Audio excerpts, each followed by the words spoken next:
أعوذ بالله من الشيطان الرجيم. بسم الله الرحمن الرحيم. الحمد لله، الصلاة والسلام على رسول الله وعلى آله وأصحابه. أما بعد، السلام عليكم ورحمة الله وبركاته.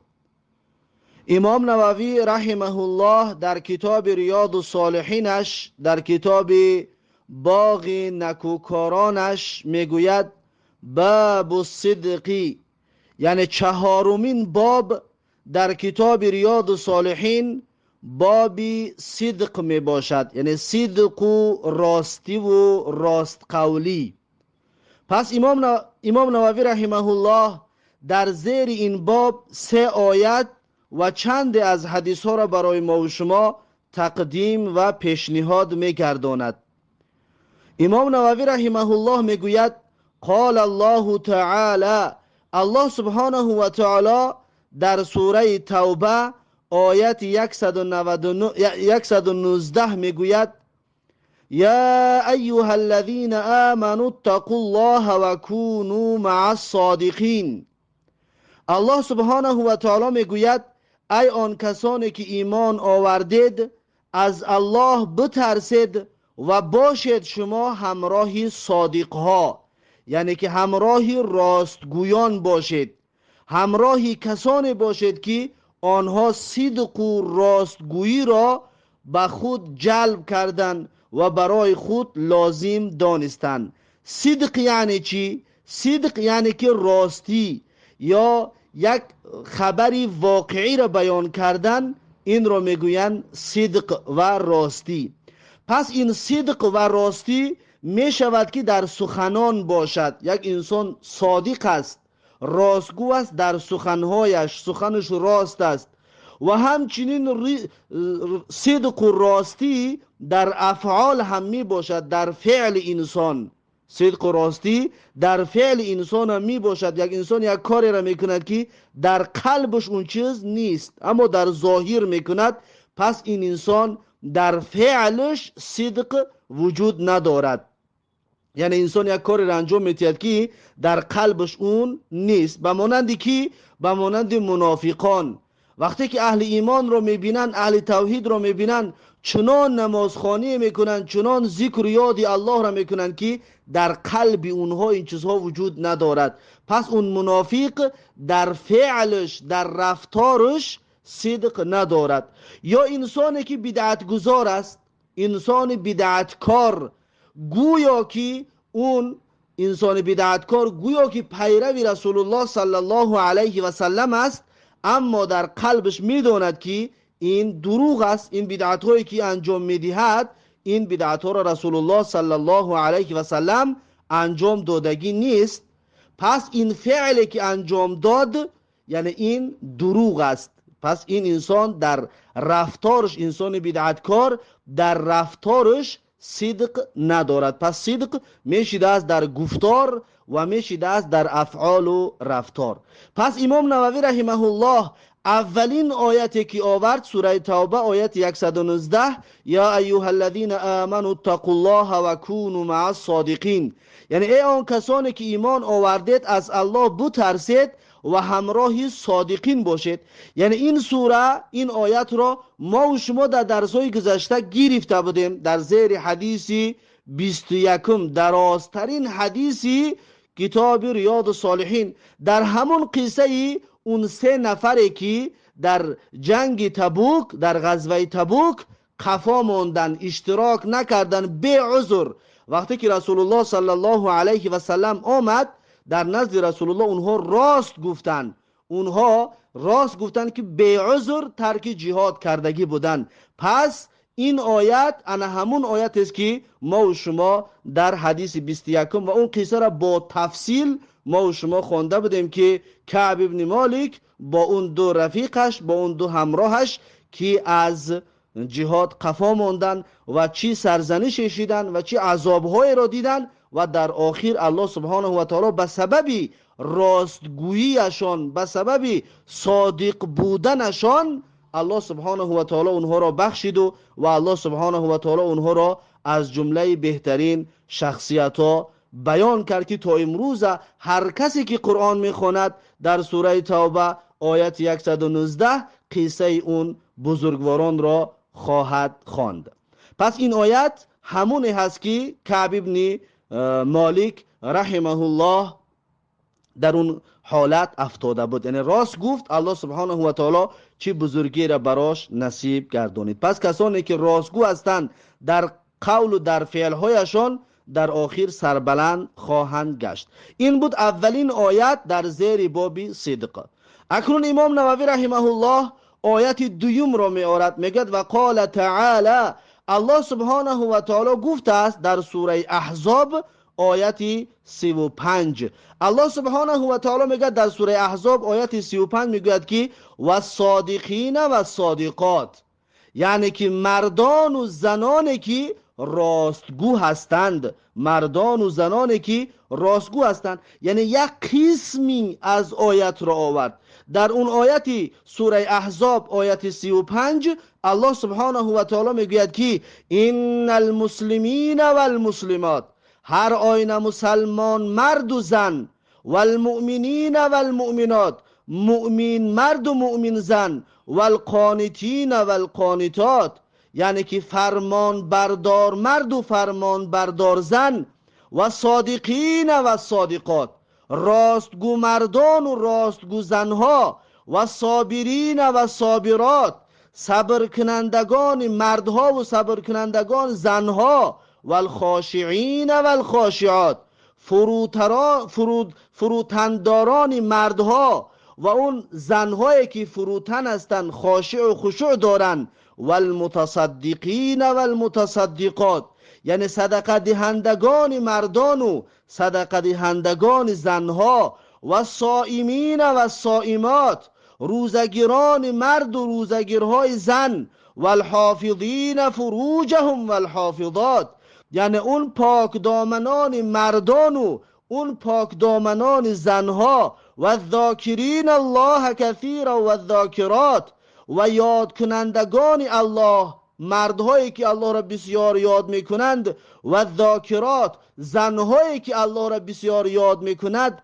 اکنون الله سبحانه و تعالی میگوید برای این قدر صفتهای ذکر کردیم، هر کسانی که این صفت را داشته باشد چی فایده میگیرند؟ الله میگوید اعد الله لهم مغفرة و اجرا عظیما، یعنی که الله سبحانه و تعالی برای انسانهایی که این صفتهای بیان کردیم با خودشان داشته باشد، الله برای اینها مغفرت و اجر و پاداش بزرگ آماده کردگی است. الله سبحانه و تعالی برای اینها پاداش بزرگ آماده کرده است. پس این آیت قسمی از دویم آیت که امام نووی رحمه الله در زیر این باب میارد، قسمی از آیت 35 سوره احزاب بوده است. این بود دومین آیت. بعد از این امام نووی رحمه الله آیت سوم، آخرین آیت را در زیر باب صدق می آورد، میگوید و قال تعالی، الله سبحانه و تعالی در سوره محمد آیت 21 فرموده است. الله سبحانه و تعالی میگوید فلو صدقوا الله لکان خیرا لهم، یعنی اگر که اونها راست و صادق باشند با الله جل جلاله، یعنی راستی میکردن با الله جل جلاله، لکان خیرا لهم، حتما برایشان خیر و بهتر بود، حتما برایشان افضلتر بود که آنها راستی میکردن، آنها راست میبودند و صادق میبودند با الله جل جلاله. همچنین الله جل جلاله در سوره احزاب آیت 24 میگوید که لیجزی الله الصادقین بصدقهم، یعنی که الله جل جلاله انسانهای راستگو را به سبب راست گفتنشان برایشان پاداش تقدیم میکند. و یعذب المنافقین ان شاء و یتوب علیهم، یعنی که الله سبحانه و تعالی انسانهای منافق را، انسانهایی که منافق صفت هستند، اونها را عذاب میکند اگر بخواهد، او یتوب علیهم، یا الله سبحانه و تعالی توبه اونها را میپذیرد. ان الله کان غفورا رحیما، الله جل جلاله بسیار بخشنده و مهربان می باشد. یعنی که الله سبحانه و تعالی با اون بزرگی و با اون قدرتش برای انسان باز آسانی ها تقدیم می کند، فضیلت ها تقدیم می کند که ای انسان اگر که تو راست گفتی و اگر که تو توبه کردی، زمان نمی دانستی دروغ گفتن و خیانت کردن و فریب کردن گناه و معصیت است، وقتی فهمیدی و بازگشتی، الله بخشنده و مهربان است که برای تو جایگاه بزرگی را تقدیم می‌گرداند. پس این بود سومین آیت که امام نووی رحمه الله در زیر چهارمین باب کتاب ریاض الصالحینش که باب صدق است برای ما و شما تقدیم و پیشنهاد گردانده است. با همین آیت ها به آخر رسید. بعد از این امام نووی رحمه الله در قسم حدیث های در باب صدق میگذرد، میگوید که و اما الاحادیث، اما حدیث ها درباره صدق، اولین حدیثی باب صدق حدیث 54 از کتاب ریاض الصالحین می باشد که امام نووی رحمه الله میگوید که فالاولو، یعنی یکمین حدیث عن ابن مسعود رضی الله عنه. پس اولین حدیث روایت از ابن مسعود رضی الله عنه می باشد که امام نووی رحمه الله در زیر حدیث 54 کتاب ریاض الصالحینش میگوید از ابن مسعود رضی الله عنه روایت است که عن النبی صلی الله علیه و سلم قال، هر آینه میگه رسول الله صلی الله علیه و سلم فرمودند ان الصدق یهدی الی البر، میگه رسول الله صلی الله علیه و سلم فرمودند که صدق و راستی راهنمایی میکند به سوی بر و نکوکاری. پس البر اینا میگن اسم جامع للخیر کله، یعنی تمامی کارهای خوب، تمامی کارهای نیک را بر میگویند. پس راستگویی انسان را میبرد برای انجام دادن کارهای نیک که انسان راستگو همیشه کار نیک را انجام میدهد. و ان البر یهدی الی الجنه، رسول الله صلی الله علیه و سلم میگوید هر آینه کارهای نیک انسان را میبرد به سوی جنت. انسان وقتی که کارهای نیک را انجام میدهد، بسیار کار نیک انجام میدهد، این کار نیکش اون انسان را به سوی جنت راهنمایی میکند و به سوی جنت میبردش. و این الرجل لیصدق حتی یکتب عند الله صدیقا، رسول الله صلی الله علیه و سلم میگوید هر آینه مرد، انسان یعنی که مرد و زن مسلمان، لیصدق یعنی راست میگوید و راست میگوید، حتی یکتب عند الله صدیقا، تا اینکه در نزد الله جل جلاله اون انسان صدیق نوشته می شود، از جمله صدیقین می شود.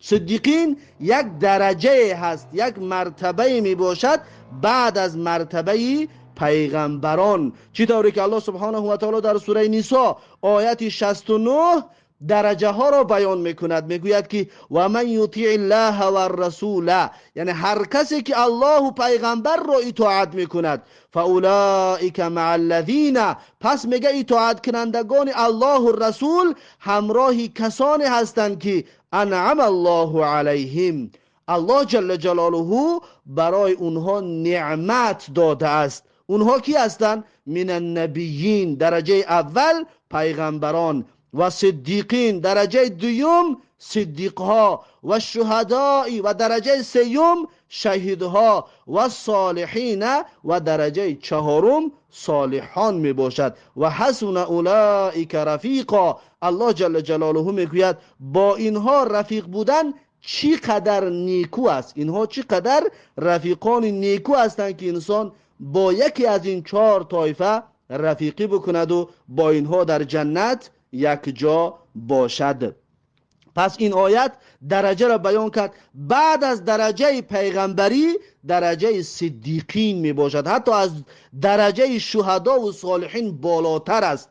وقتی انسان راست میگوید و راست میگوید، از بسیار راست گفتن اون انسان از جمله صدیقین میگردد. فرقی ندارد چی مرد باشد چی زن، حتی زن میتواند از بسیار راستگویی خودش را از جمله صدیقه ها بگرداند، چطوری که الله سبحانه و تعالی در سوره مائده آیت 75 میگوید که مل مسیح ابن مریم الا رسول، یعنی که مسیح حضرت عیسی پسر مریم چیزی نیست مگر اینکه پیغمبر، یعنی که مسیح پیغمبر می باشد.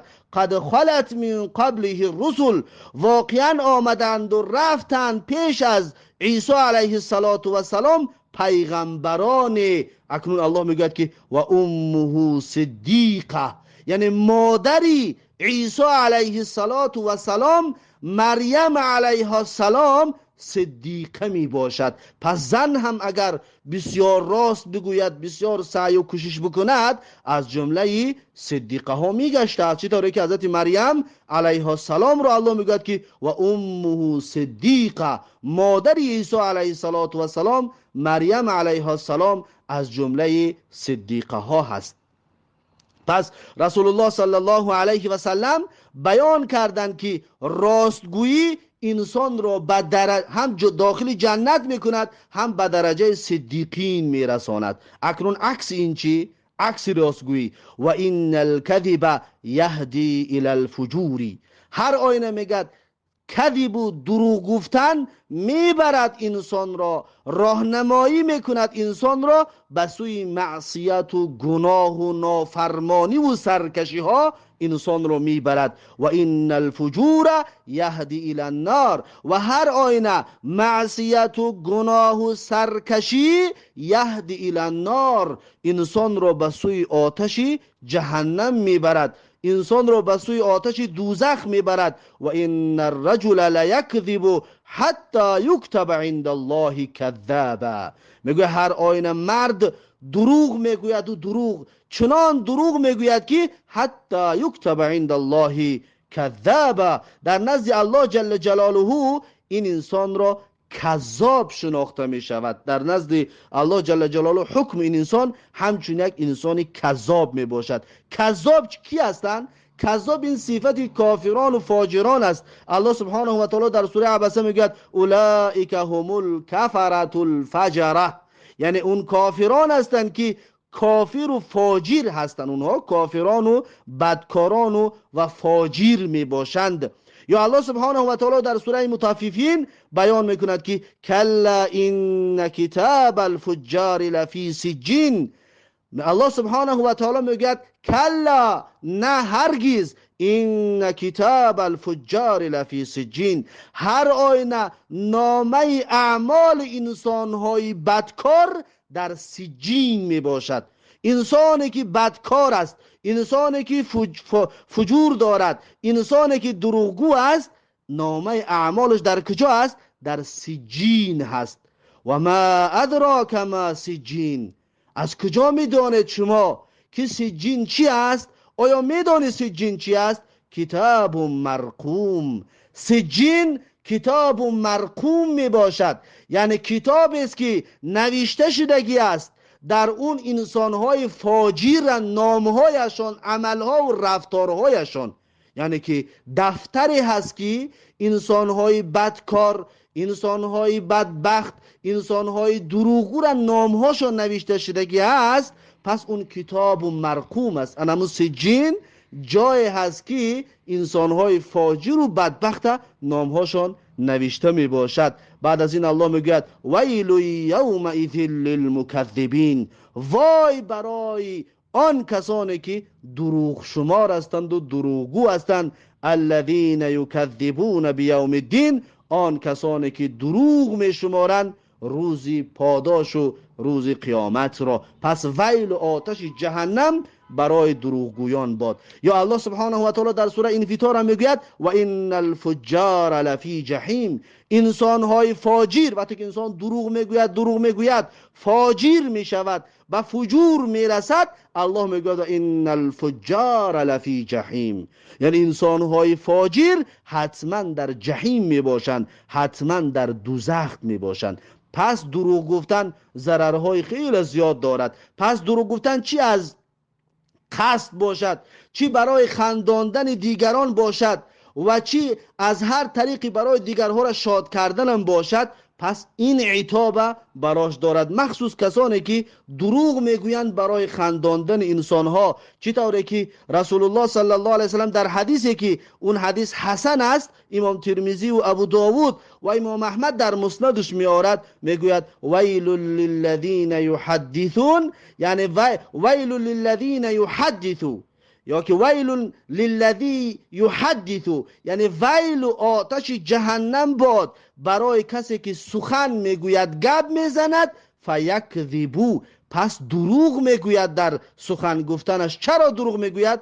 لیضحک به القوم، تا اینکه مردم را بخنداند. به خاطر خنداندن مردم دروغ میگوید. پیغمبر صلی الله علیه و سلم میگوید که ویل له ویل له، ویل برای این طور انسان، ویل باد برای انسانی که دروغ میگوید و دروغ پردازی میکند. پس دروغ گفتن جایز و درست نمی باشد. دروغ گفتن حرام است مگر جایهای معینی که شریعت برای ما معین کردگی است. در سه حالت، در حالتهای معینه می شود که انسان دروغ بگوید. اون را میگن دروغی صریح نیست، بلکه اون به خاطر یعنی گپ را یک طریق دیگر فهماندن، انسان را هوشش را به دیگر طرف بردن تا اینکه اون مقصد اصلی تا نفهمد.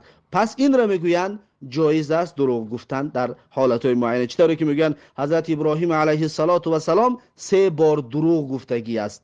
پس پیغمبر صلی الله علیه و سلم فرمودند که لم یکذب ابراهیم علیه السلام الا 3 کذبات، یعنی ابراهیم علیه السلام دروغ نگفتند مگر 3 بار، یعنی 3 دروغ گفتگی هستند. 2 منهن فی ذات الله، یعنی 2 تای اونها نسبت به الله یا که درباره به خاطر الله بود. 2 تای اونها که به خاطر الله بود. قوله اینی سقیم و قوله بل فعله کبیرهم هذا، میگه این هست. یکمش گفت که اینی سقیم یعنی من بیمارم، و دویمش گفت که بل فعله کبیرهم هذا، یعنی که این بت را شکنندش همون بت کلانی است که این بت‌های میده را شکسته است.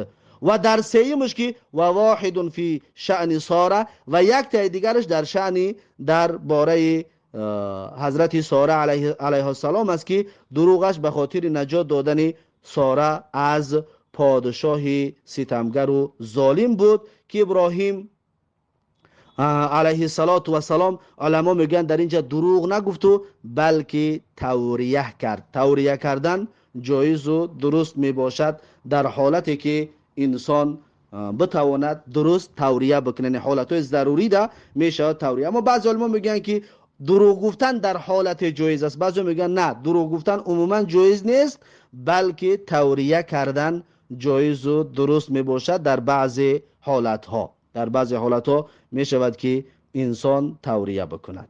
پس این بود در مسئله دروغ. اکنون حدیثی که ما و شما خواندیم حدیث 54 از کتاب ریاض الصالحین، این حدیث متفق علیه می باشد. البخاری و این امام بخاری روایت کردگی است زیر رقم 6094 و امام مسلم هم همچنین حدیث روایت کردگی است در زیر رقم 6637 و امام احمد در مسندش این حدیث را همچنین روایت کردگی است در زیر رقم 3727. پس این بود اولین حدیث باب صدق و حدیث 54 از کتاب ریاض الصالحین. بعد از این امام نووی رحمه الله حدیث دومی باب صدق را می آورد که حدیث 55 از کتاب ریاض الصالحین هست. امام نووی رحمه الله میگوید الثانی، یعنی حدیث دوم در زیر باب صدق. عن ابي محمد الحسن بن علي بن ابي طالب رضي الله عنهما قال، یعنی که از ابو محمد حسن بن علی بن ابی طالب رضی الله عنهما روایت است که گفت. امام نووی رحمه الله در زیر حدیث 55 کتاب ریاض الصالحینش میگوید از ابو محمد حسن بن علی بن ابی طالب رضی الله عنهما روایت است که گفت حفظت من رسول الله صلی الله علیه و سلم، میگوید که حفظ کردم از پیغمبر صلی الله علیه و سلم، میگوید که بیاد دارم از رسول الله صلی الله علیه و سلم که رسول الله صلی الله علیه و سلم میگوید دع ما یریبک الی ما لا یریبک. یعنی این حدیث رو ما و شما در کتاب الاربعون در 40 حدیث نووی همچنین خوانده بودیم، با تفصیل و با شرح و با فواید ذکرش کرده بودیم. پس میگوید که رسول الله صلی الله علیه وسلم گفت که دع ما یریبک، یعنی ترک بکن آنچه را که تو درباره شک داری و به آن چیزی که اطمینان در آن چیز نداری، پس تو اون را ترکش بکن. الی ما لا یریبک، یعنی به چیز روی بیاور که درباره درست بودن آن، درباره صحیح بودن آن اطمینان کامل داری، مطمئن هستی، پس رو به همون چیزی مطمئن داشته‌ات بیار. چیزی که شک است از اون دور باش، چیزی که مطمئن هستی و آرام هستی و باوری کامل داری، پس به اون روی بیار. فإن الصدق طمأنینة.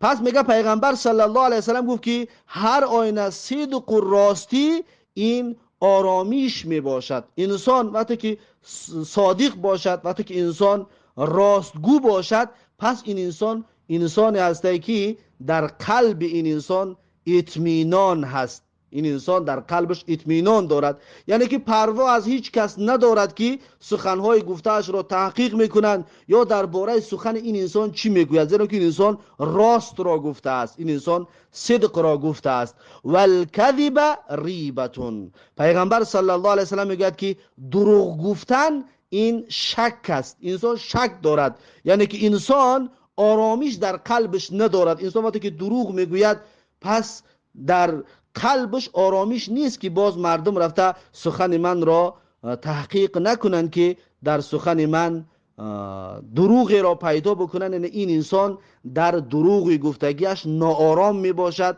و خاطر جمع نمی باشد. پس دروغ همینطور شک و ناآرامی را همراه خودش دارد. چطوری که میگوید که و من صدق نجا، یعنی که هر کسی که راست بگوید پس راست گوینده کامیاب می شود. اگر در اولم هر سرزنشی شود، هر چیز شود، در عاقبت این انسان سربلند و موفق می شود. یا انسان های دروغگو همیشه کوشش میکنن برای سخنانشان را گذراندن، برای دیگرها را باور کناندن دروغ قسم یاد میکنن تا اینکه دیگرها باورشون کنند. چطوری که الله در سوره توبه آیت 74 میگوید که صفت منافقین را که یحلفون بالله ما قالوا، یعنی قسم به الله میخورند که اونها نگفتند چیزی درباره پیغمبر صلی الله علیه وسلم. یعنی منافقین قسم میخوردن که ما پیغمبر صلی الله علیه وسلم را از پشتش چیزی نگفتیم. ولقد قالوا کلمة الکفر. الله سبحانه و تعالی میگه در واقع اینهایی که قسم میخورن که ما از پشت پیغمبر چیزی نگفتیم، اینها واقعا کلمه کفر را به زبان آوردگی هستند. و کفروا بعد اسلامهم، و اینها کافر شدن بعد از اسلام آوردنشون. یعنی درباره پیغمبر چیزی گفتن که اونها را به کفر کشانید، این گپ گفتهشون. و هموا بما لم ینالوا، یعنی تصمیم گرفتن و به آن دست نیافتن، یعنی تصمیم گرفتن به یک درجه های برسن، پیغمبر را خوار بکنن، یک نیت و مقصد و مرام داشتن، اما به مقصدشان رسیده نتوانستن منافقین. پس کسانی که دروغگو هستند، صفت منافقین را دارند، پس انا همین طور قسم یاد میکنند تا اینکه دیگرها سخنشان را باور بکنند. اما انسان راستگو احتیاج به قسم ندارد. اگر میخواهی قبولش کن، نمیخواهی قبولش نکن. پروای قبول کردن و نکردن تو ندارد، بلکه حق و راست را میگوید و خلاص. خب میگوید که رواه ترمذی، این حدیث دومی باب صدق را، حدیث 55 را امام ترمذی روایت کردگی است در زیر رقم 2518 در کتاب سنن ترمذیش. و قال حدیث حسن. امام ترمذی میگوید که این حدیث حسن می باشد. و هو فی المسند، یعنی که این حدیث همچنین در مسند امام احمد ابن حنبل هم طولانی ذکر شدگی است. حدیث طولانی است که در وسطش این قول هم وجود دارد در زیر رقم 1723 در مسند امام احمد ابن حنبل. پس این بود دومین حدیث از باب صدق. اکنون میگه قوله یریبوک هو بفتح الیاء و ضمها، می شود بگویی که یریبوک، می شود بگویی که یوریبوک. یریبوک و یوریبوک هر دویشان به یک معنا هستند یا هر دو روایت ها آمدگی است. و معناه یعنی معناش چی است؟ اترک ما تشک فی حله، یعنی ترکن، دور باش چیزی را که شک داری درباره حلال بودنش. یک مسئله ده شک کردی درباره حلال هست یا نیست، پس اون را ترکش کن. وعدل الی ما لا تشک فیه، و برو به چیزی که درباره شک نداری، یعنی یقین رو بگیر و شک و شبهه را دور بگذار. پس این بود حدیث دوم از باب صدق و حدیث 55 از کتاب ریاض الصالحین. بعد از این امام نووی رحمه الله حدیث سوم از باب صدق و حدیث 56 از کتاب ریاض الصالحین رو میارد، میگوید الثالث، یعنی حدیث سوم در زیر باب صدق. عن ابی سفیان صخر بن حرب رضی الله عنه، میگوید که در امام نووی رحمه الله در زیر حدیث 56 کتاب ریاض الصالحینش میگوید از ابو سفیان صخر بن حرب رضی الله عنه روایت است، فی حدیثه الطویل فی قصه هرقل، یعنی که در حدیث طولانی که در باره قصه هرقل است، در باره قصه هرقل است. یعنی ابو سفیان مشرک بود، وقتی در زمان مشرک بودنش و وقتی که فرار کرد به طرف شام رفت که پادشاه شام در آن زمان هرقل بود و این هرقل یک انسان بسیار، یک پادشاه بسیار زیرک بود، کتاب‌های آسمانی را، تورات و انجیل خواندگی بود، درباره اینها معلومات داشت. وقتی که ابو سفیان به بگم کشور اون سفر کرد، پس این هرقل ابو سفیان را دعوت کرد به نزدش تا اینکه چند سوالها را بپرسد. قال هرقل، پس اکنون هرقل شروع کرد به سوال کردن. گفت که فماذا یأمرکم، این حدیث بسیار حدیث طولانی است، جزء از اون حدیث را در اینجا امام نووی رحمه الله بیان میکنه. میگه که فماذا یأمرکم، یعنی که اون پیغمبری که در بین شما آمده است اون شما را به چی امر میکند؟ یعنی نبی صلی الله علیه وسلم، یعنی مقصدش پیغمبر محمد صلی الله علیه وسلم بود. گفت که شما را به چی امر میکند؟ قال ابو سفیان، ابو سفیان اون زمان مشرک بود، اما مشرک عادل و مردانگی داشت. در اون زمان دروغ گفتن یعنی که شأن و شرف نبود، دروغ گفتن حتی برای کافرها عیب بود. این زمان است که مسلمان میفخرد برای چقدر باز دروغی بزرگتر بگوید، چقدر دروغ بزرگترش را گفته بتواند همون قدر دروغ میگوید. اما ابو سفیان با حالتی در شرک بودنش، یعنی که ضد دشمن پیغمبر بود، با وجود این راستش را گفت. میگه قلت یقولو، میگه گفتم که پیغمبر میگوید که اعبدوا الله وحده ولا تشرکوا به شیئا. میگه گفتم که اون پیغمبر میگوید که عبادت کنید الله را به تنهایی و شریک در بر الله نآورید. پس تمام پیغمبران را دعوتشون همین است، چی از پیغمبرمون محمد صلی الله علیه وسلم باشد چی پیغمبرای گذشته، همه‌شون دعوتشون همین بود که میگفتن ولقد بعثنا، الله سبحانه و تعالی میگه ولقد بعثنا فی کل امه رسولا. الله سبحانه و تعالی در سوره نحل آیت 36 میگه ما در بین هر امت و قوم پیغمبر فرستادیم و اون پیغمبر وظیفه‌اش چنین بود که میگفت ان اعبدوا الله واجتنبوا الطاغوت، یعنی عبادت کنید الله جل جلاله را و دوری بجوید از طاغوت. پس ابو سفیان گفت که اون پیغمبر ما را دعوت میکند، ما را میگوید که اعبدوا الله وحده ولا تشرکوا به شیئا، یعنی الله جل جلاله را به یگانگی عبادت بکنید و شریک در بین و شریک به الله جل جلاله در عبادت‌هایتان نآورید. و ترکوا ما یقول آباؤکم، گفت ما را همچنین اون پیغمبر میگوید که ترک کنید آن چیزی را که پدرهایتان میگوید، آن عملهای شرکی، آن خرافات، آن بدعتها، آن عملهای بی اساسی که پدرهایتان میگوید از پدرها و اجداد و بابا کلانتان برای شما ماندگی هست، پس اون عملهای باطل را، عملهای شرک آلوده و بدعت ها را شما دور بکنید. و یأمرنا بالصلاة، میگه همچنین ما را امر میکند به نماز خواندن، و صدقی، و ما را امر میکند به راست گفتن. ببین ابو سفیان حتی در حالت مشرک بودنش پیغمبر صلی الله علیه وسلم را، سخنانش را، راستش را بیان کرد در نزد هرقل که ما را به نماز امر میکند، و صدقی، و ما را به زکات، به صدق و راستی امر میکند، و لعفافی، و ما را به پاک دامنی امر میکند، و صلتی، و ما را همچنین به صله رحم دعوت میکند و امر ما میکند که ما این عملها را انجام بدهیم. پس این در این حدیث همین کلمه و صدقی، یعنی پیغمبر ما را به صدق امر میکند. پس این به خاطر این در زیر باب صدق آورده است که یعنی صدق و راستگویی یکی از فرمانهای همیشه و دائمی پیغمبر صلی الله علیه و سلم می باشد.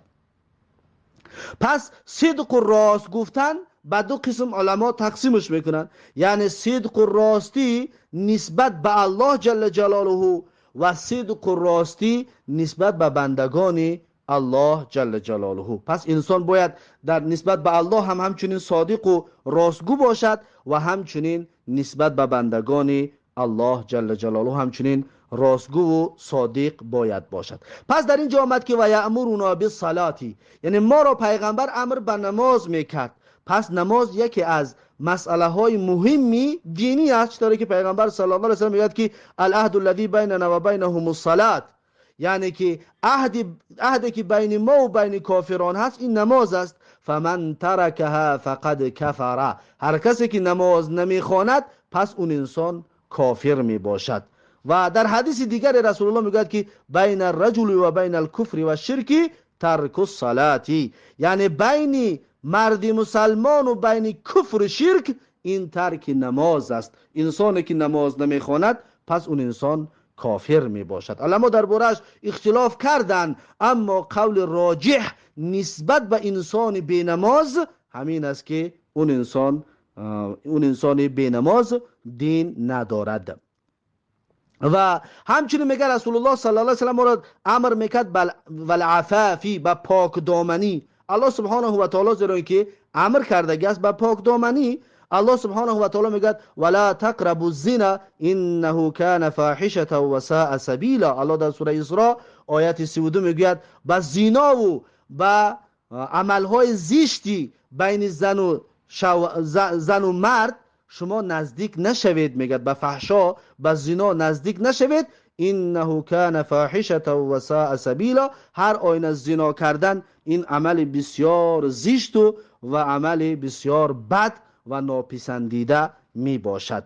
وصلتی، وسیله رحم کردن همچنین یکی از عملهای بسیار بزرگ در دین می باشد. پس این هست مسئله هایی که در این حدیث ذکر شده است. پس این حدیث سوم در زیر باب صدق، حدیث 56 را میگوید حدیث متفق علیه است. این حدیث متفق علیه است که امام بخاری این حدیث را در صحیح بخاری میارد در زیر رقم 7 و امام مسلم هم همچنین حدیث را در صحیح مسلم آورده است در زیر رقم 4607 و امام احمد هم همچنین حدیث را در مسندش میارد در زیر رقم 2370. پس این بود حدیث سوم از باب صدق و حدیث 56 از کتاب ریاض الصالحین.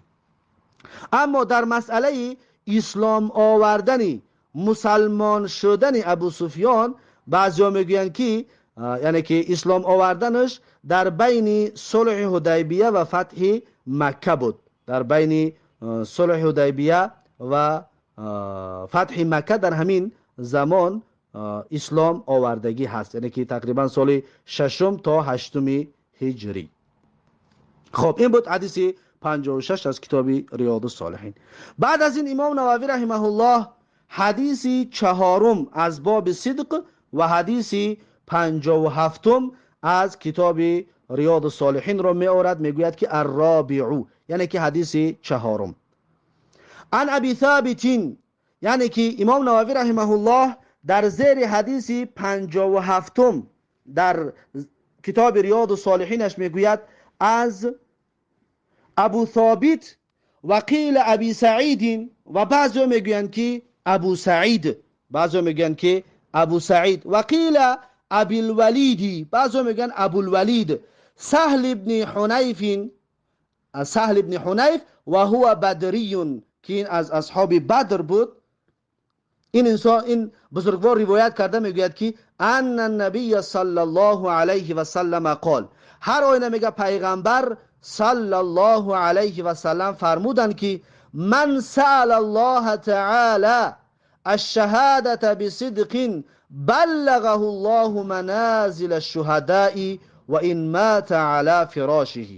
میگه که پیغمبر صلی الله علیه و سلم فرمودن هر کسی که از الله جل جلاله بخواهد، هر کسی که از الله جل جلاله طلب بکند الشهادت بصدق، یعنی شهید شدن و شهادت را با صدق و از راستی و واقعا هر انسان از الله جل جلاله بخواهد، بلغه الله منازل الشهداء، یعنی بهره‌مند میگرداند الله سبحانه و تعالی این انسان را به درجه های شهیدها. هر انسانی که واقعا از تگ دلش شهادت را بخواهد، الله جل جلاله بهره‌مند میگرداند این انسان را به درجه های شهیدها. و این مات علی فراشه، میگه اگر هرچند که این انسان در بالای رخت خوابشم بمیرد، درجه شهادت رو میبرد، اما شرطش این است که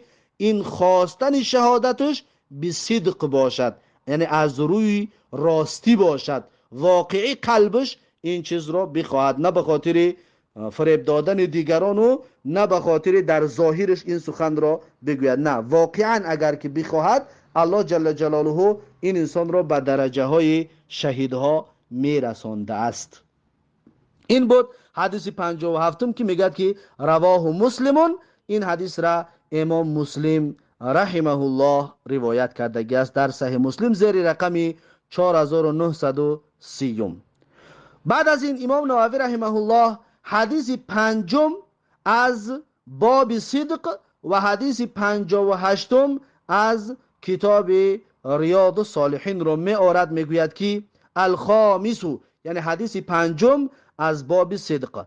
عن ابی هریره رضی الله عنه قال، امام نووی رحمه الله در زیر حدیث 58 کتاب ریاض الصالحینش میگوید از ابو هریره رضی الله عنه روایت است که گفت قال رسول الله صلی الله علیه و سلم، میگوید که رسول الله صلی الله علیه و سلم فرمودند غزا نبی من الانبیاء صلوات الله و سلامه علیهم فقال لقومه، میگه جهاد برآمد پیغمبری از پیغمبران صلوات الله و سلامه علیهم فقال لقومه، پس این پیغمبری که به جهاد برآمده بود این پیغمبر گفت، این پیغمبر به قومش فرمان داد لا یتبعنی رجل ملک بضع امرأة، میگه پیغمبر صلی الله علیه و سلم، همون پیغمبری که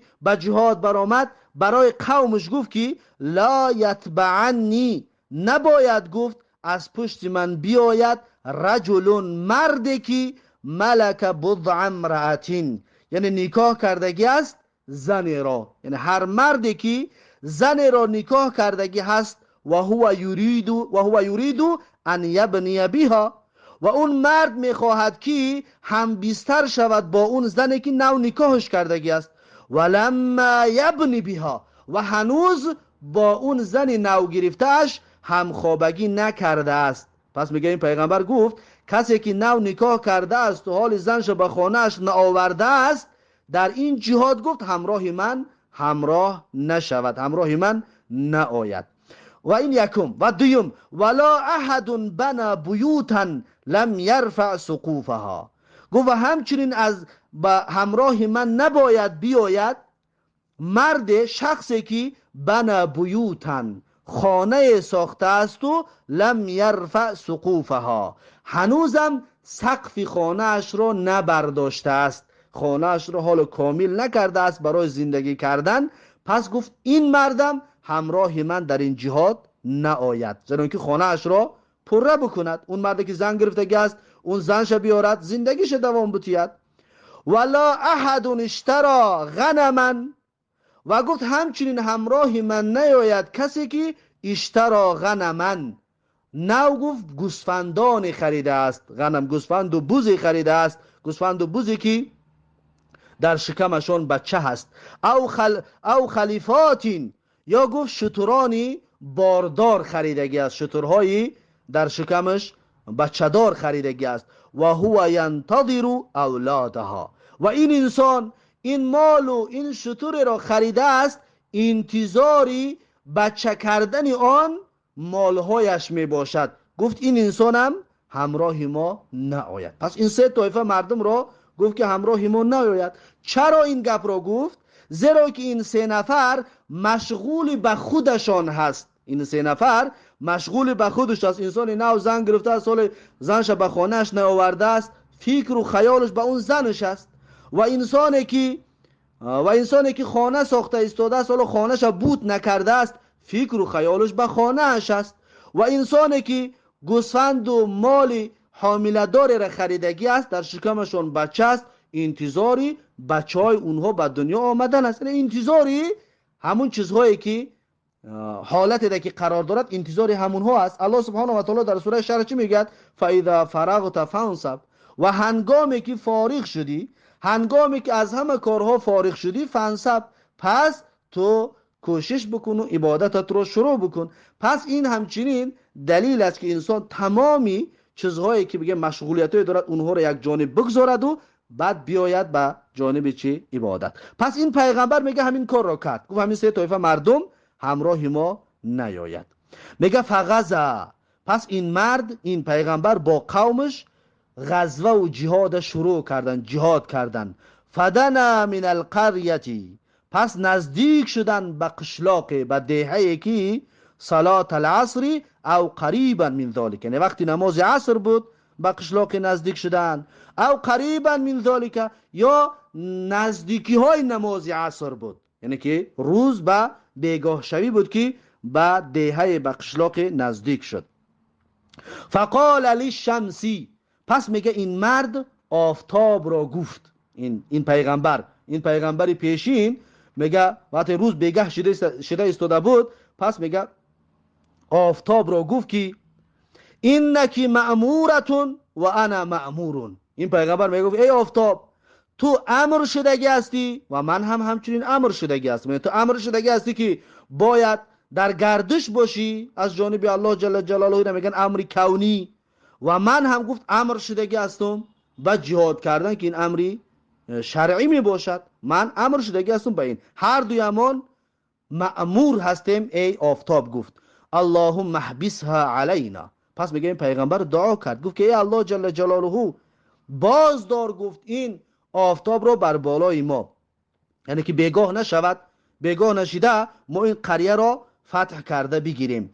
فحبست، پس میگه الله جل جلاله آفتاب را نگاه داشت، آفتاب را باز داشت از حرکت کردن، حتی فتح الله علیه، تا اینکه پیروز گردانید الله سبحانه و تعالی این پیغمبر را بالای اون مردم، اون قشلاق، اون دهه، الله جل جلاله پیروزش گردانید. پس این مرد اون دهه را، اون قشلاق را فتح کرد و زیر تصرف خودش در آورد. فجمع الغنائم، پس میگه این مرد جمع کرد غنیمه های را، یعنی در جنگ وقتی که مال و ملکی که به دست میاری غنیمه، پس میگه این مرد غنیمه های زیاد را به دست آورد. فجاءت، پس آمد، میگه یعنی ناره، مقصدش آتش دوزخ است، از آسمان مقصدش آتش است، میگه از آسمان آتش آمد. لتاکلها فلم تطعمها، تا اینکه بسوزاند همون غنیمه هایی که جمع کردگی بودن، همون غنایم جمع کرده اشون را تا اینکه بسوزاند. فلم تطعمها اما اون آتش آمدگی میگه این غنیمه جمع کردگی اینها رو نسوزاند. فقال این فیکم غلولا، پس میگه اون پیغمبر گفت که در بین شما غلول هست، یعنی خیانتگری هست که از مال این غنیمت برداشته است، از مال غنیمت برای خودش گرفته است. فلیبایعنی من کل قبیله رجل، پس میگه اون پیغمبر گفت که باید با من بیعت بکند از هر قبیله یک مرد. هر قبیله که اومدگی هست از هر قبیله یک مردی بیاین بیعت کند که قومشون دزدی نکرده است. فلزقت ید رجل بیده فقال، پس میگه از هر قبیله یک مردی اومدن وقتی بیعت کردن که قوم ما دزدی نکرده است. فلزقت، پس میگه از بین همون مردم میگه لزقت چسبید ید رجل بیده، یعنی که دست مرد به دست این پیغمبر. فقال، پس میگه این پیغمبر گفت که فیکم الغلول، یعنی همون خائنی در غنیمت مال از بین شما هست، از قبیله شما هست، هر کسی باشد این کار رو انجام، یعنی این خیانت رو انجام داده است. فلتبایعنی قبیلتک، گفت باید بیعت بکنن با من قبیله تو، اکنون قبیلت همشه بیار بیعت بکنن که دزدی یا خیانت نکردن در مال غنیمت.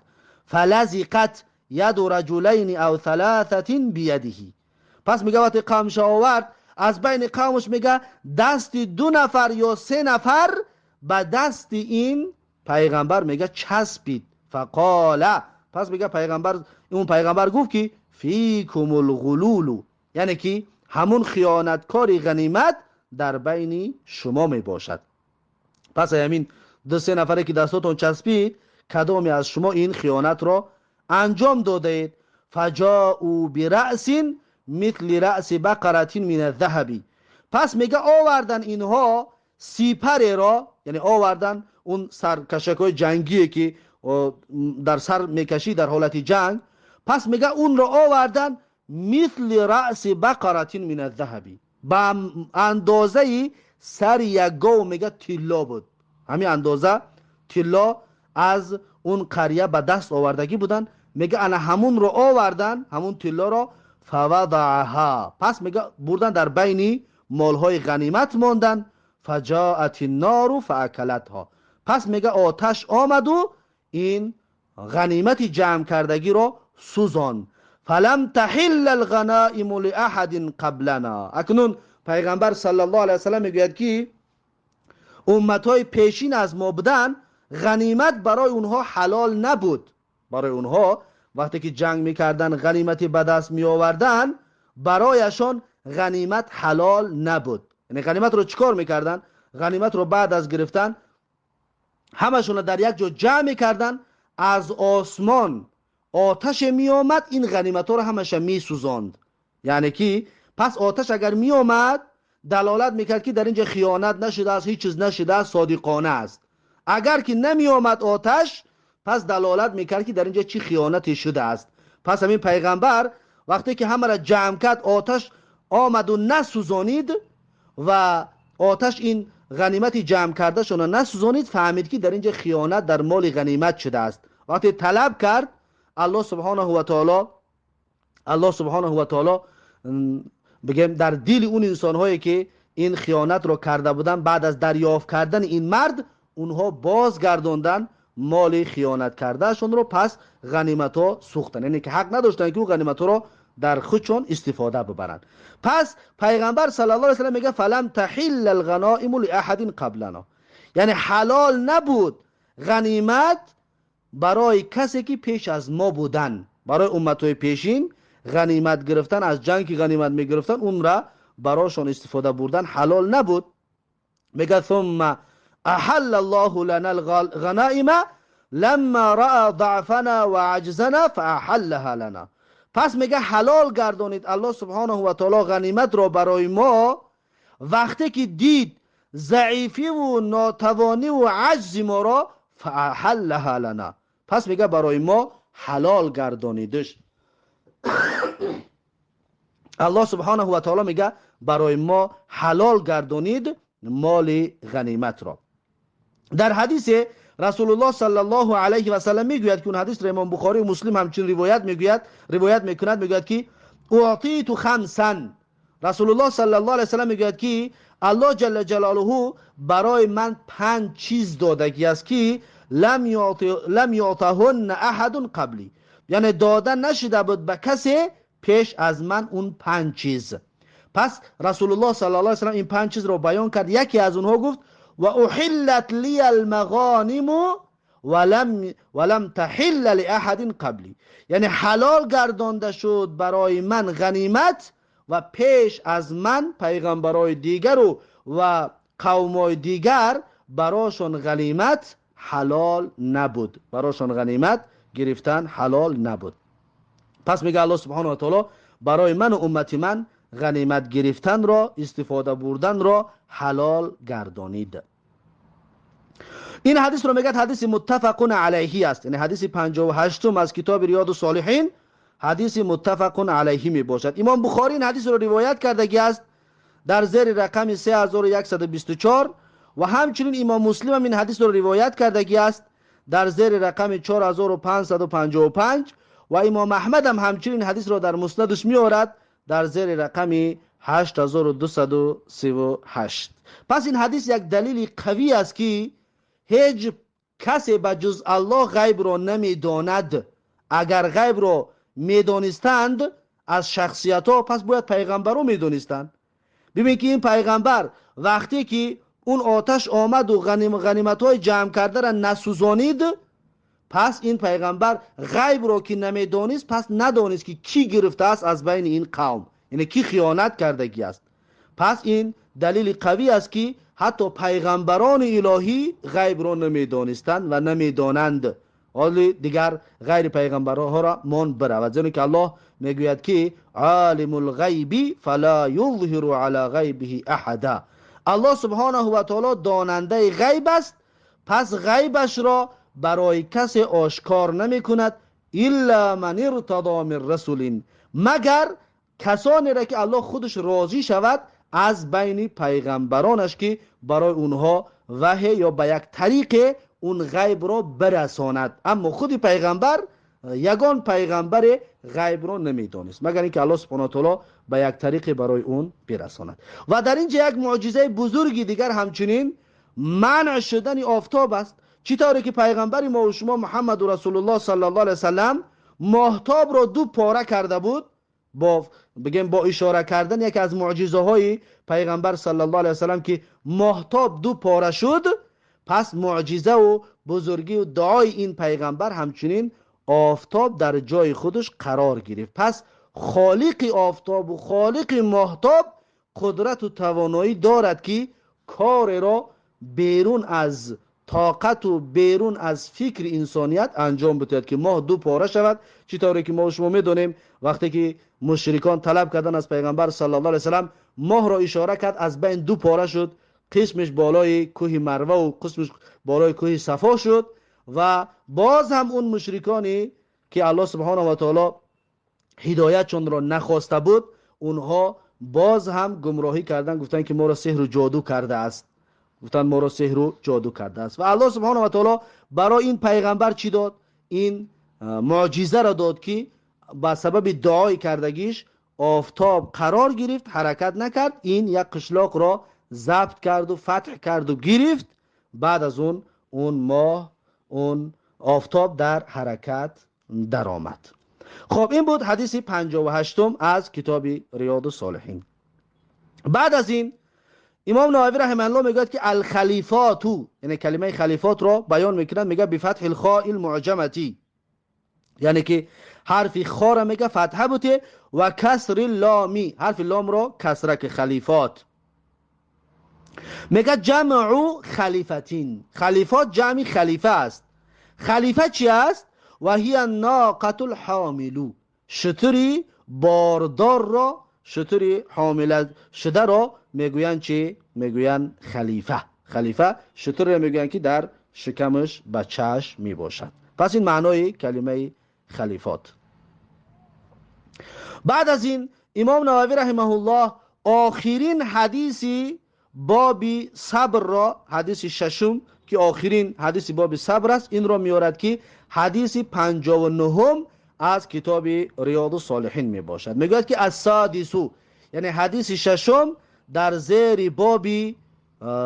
زیر باب صدق. میگوید که عن ابی خالد حکیم ابن حزام رضی الله عنه قال، امام نووی رحمه الله در زیر حدیث 59 میگوید که در زیر حدیث 59 کتاب ریاض الصالحینش، در زیر کتاب باقی نکوکارانش میگوید از ابو خالد حکیم ابن حزام رضی الله عنه روایت است که گفت قال رسول الله صلی الله علیه و سلم، میگه رسول الله صلی الله علیه و سلم فرمودند که البیعان بالخیار ما لم یتفرقا. میگه رسول الله صلی الله علیه و سلم گفتن بیعت کنندگان، یعنی دو معامله کنندگان، یعنی دو کسی که خرید و فروش میکنن، یعنی فروشنده و مشتری، هر دین ها میگوین بالخیاری، یعنی اختیار دارند برای فسخ و بیکار کردن عقدشون، ما لم یتفرقا، تا زمانی که از همدیگر جدا نشده باشند. یعنی که یا دو انسان وقتی خرید و فروش میکنند، عقد میبندن، یک مال را، یک ماشین را، یک چیز را خرید و فروش میکنند، تا زمانی که از اون مجلسشون جدا شوند، تا انا همون زمان اینا اختیار دارن که فسخ بکنن، بیکار بکنن عقد را. مثلا یا ماشین رو یک انسان خریدنی شد، یا یک تلفن رو خریدنی شد، یا هر چیزی که باشد خریدنی شد و عقد کردن و سوم دادن، نشسته بودن، چند لحظه بعد همون جای نشستگی شونده پشیمان شد این انسان خریدار از عقدی کردهش، پس این انسان حق دارد برای بیکار کردن عقدش. بگوید که من بگید که من پشیمان شدم، من این عقدم رو بیکار میکنم، این عقدم رو بیکار میکنم، پس این حق رو دارد. پس پیغمبر میگه که البیعان بالخیاری، یعنی فروشنده و خریدار اختیار دارند ما لم یتفرقا، تا زمانی که از یکدیگر جدا نشوند. فان صدقا، پس اگر هر دینها انسان می خریدگی و می فروشیدگی هر دینها صدقا، راستگو باشند، راست بگویند در این معامله شان، و بیانا، و بیان بکند انسان فروشنده عیب آن چیزی که فروخته ایستاده است، اگر عیب داشته باشد، اگر کمبودی داشته باشد، اون را عیبشو بیان بکند. بورک لهما فی بیعهما، میگه برکت داده می شود برای هر دین انسان، هم برای فروشنده و هم برای خریدار، در اون معاملهشون، در اون خرید و فروششون، در اون داد و گرفتشون الله سبحانه و تعالی میگه برکت میفرماید. و این کذبا، اگر دروغ بگویند در اون معاملهشون، و کتما، و پنهان بکند عیبی چیزی را که فروخته ایستاده است، مثلا ماشین یا تلفن است یا که خانه است یا گاو و مال است، هر چیزی که است عیب دارد اما عیبش پنهان میکند، کتما یعنی پنهان میکنند، عیبش آشکار نمیکند، میگه محقت برکت بیعهما، یعنی که از بین میرود برکتی معامله هر دین ها، دیگر نه خریدار برکت مییابد نه فروشنده هیچ چیز برکت نمییابد. به سبب چی؟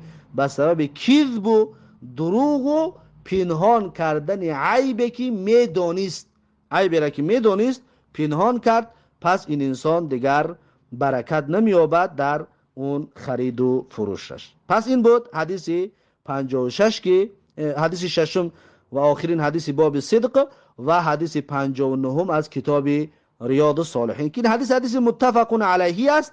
امام بخاری این حدیث رو روایت کرده است در زیر رقم 2079 و امام مسلم هم همچنین حدیث رو روایت میکند در زیر رقم 3858 و امام احمد هم همچنین حدیث رو روایت میکند در زیر رقم 15314 در کتاب مسندش. امام احمد هم همچنین حدیث را روایت کرده است. پس این حدیث یک مسئله مهمی معامله و داد و گرفت را بیان میکند که مسئله اختیار داشتن و نداشتن این مشتری و فروشنده این 4 حالت دارد. یکم حالت این است که فروشنده و خریدار حق فسخ کامل را دارد در عقدشان، حق فسخ را دارند و دویم حالتشان هر دویشان حد فسخ رو بیکار میکند. میگه که همین معامله من شد، دیگر تو حق بازگرداندن نداری که چیزی خریدی به من بدهی، من هم سوم تو را دیگر بازگرداندن نمیتونم. حقای فسخ کردن و بیکار کردن عقد را از بین ببرن. این دویم حالتش.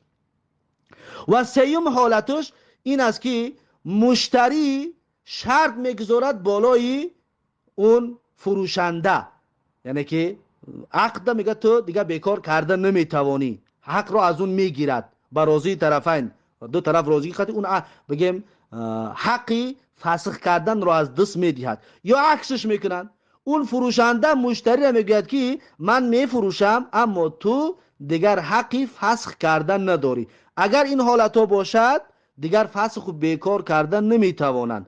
اما دو جانب حق داشته باشند، یعنی شرط گذاشتگی نباشد، در این صورت میتواند که اون مشتری وقتی مال رو گرفت پشیمان شد بگوید که من نمیخرم. اگر که جدا شدگی نباشند از همون مجلسشان، حق دارد که این عقد را فسخ و بیکار بکند. اما اگر شرط گذاشتگی باشند حق ندارند. چرا؟ زیرا که رسول الله صلی الله علیه و سلم در حدیث میگوید که المسلمون علی شروطهم الا شرطا احل حراما او حرم حلالا، که این حدیث را امام ترمذی و طبری و حاکم در مستدرکش می آورد. میگوید که پیغمبر صلی الله علیه و سلم گفتند که مسلمان ها به شرط هاشون باید باقی بمانند مگر اینکه شرطشون این باشد که حلال گردانن حرامی را یا حرام گردانن حلالی را. در این شرط نمیستیم. اما شرط باشد که در دایره دین باشد، شرط حلال، در این صورت باید مسلمان در شرطش بیستد، یعنی شرطش ده قول دادهش ده بیستد، قول شکنی و شرط شکنی نکند. پس اگر که قول بدهند که کسی این را بیکار نمی کند، پس باید مسلمان در قولش بیستد، یعنی که معامله کرده اشان رو. اما اگر قول نباشد و دو طرف اختیار کامل داشته باشد برای فسخ معامله، پس در این صورت کدام جانب خواست میتواند که اون معامله اشان را بیکار بکند. پس این مسئله زیر این حدیث با همین بابی صدق به آخر است. این حدیث آخر را برای چی آورد؟ یعنی کسی که در معاملهش صادق باشد و راست بگوید و درست عمل بکند پس برکت می‌یابد. برای همین خاطر در زیر صدق این حدیث 59 را امام نووی رحمه الله آورد. اکنون بعد از این باب نو شروع می شود باب المراقبتی. باب مراقبه. مراقبه چی است؟ مراقبه یعنی توجه به خداوند کردن، توجه به خداوند کردن و رسیدگی کردن به اعمال خودت. یعنی انسان همیشه الله را مراقب خودش بداند که هر جای دستی، هر مکانی دستی الله تو را میبیند و همچنین رسیدگی بکنی به عملهایت درست انجام بدهی. همین را میگن که باب المراقبه. این باب را انشاءالله درس آینده خواهیم گرفت. این پنجمین باب کتاب ریاض الصالحین می باشد. درس آینده انشاءالله درسمون از این باب شروع خواهد شد. پس درس امروزه را در همین جا به پایان میرسانم تا درس آینده. الله حافظ و مددگار. بارک الله فیکم و جزاکم الله خیرا و السلام علیکم و رحمت الله و برکاته.